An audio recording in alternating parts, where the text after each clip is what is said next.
Hello investors, I'm Stuart Cruz and welcome to Cruz Asset Management's Chart of the Day. Today is stock picking day, or perhaps stock unpicking day.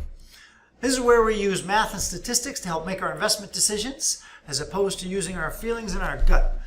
So right now I have up on the chart from our friends from White Charts, LULU.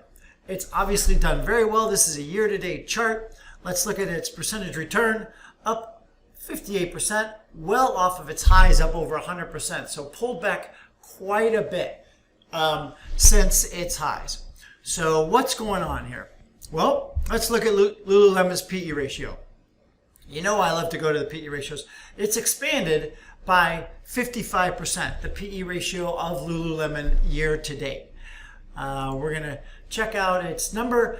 Lululemon, a clothing company, is trading at a PE of 74, well off its highs coming up on 100. Down here, we look like we're closer to a PE of 30. That seems even lofty for a particular company that is what I might call rock star status, where you have a particular following of a company that people just tend to like it and buy it. But still, a PE of 74, that means you have to wait 74 years to get back your money for every dollar that you invested in Lululemon. So what that would mean is hopefully it's growing at a pretty fast pace so that maybe it's making $1 this year, but next year it's making $2. So let's check it out. Is that really what's happening? Let's look at the revenue stream. It's really hard to tell here, so let's make it into a percentage change. And over the last year, Lululemon's revenue has increased by 3%. That is hardly ground shaking. Okay? If I go over a 3-year period, that looks a lot better, 54%. And let's see if we can switch to a 5-year period, 97%. So those are better growth numbers. Over 5 years, the stock's revenue has doubled, but more recently, 3%. Not groundbreaking.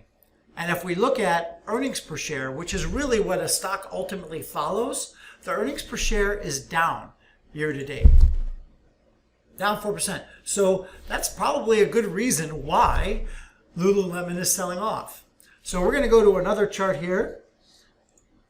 And here we have Lululemon. This is an annualized chart where each one of these bars or candlesticks is a day. And here I have some simple moving averages up here. 45 day. I think this is 110 day. What we found was pretty good. These moving averages help explain a lot of momentum. So Lululemon broke through its 10-day moving average. It gapped down. That is not a good sign. These two moving averages crossed over each other. You have red, red, red all the way down. You've had a peak. So if you're looking to get out of Lululemon at a PE of 74 with a gap down, the momentum is definitely not on its side, and nor are the earnings or the revenue numbers. So now might not be a bad time to sell. Wait for a pullback, wait for some PE contraction, and then if you love the name, get back in at some other time.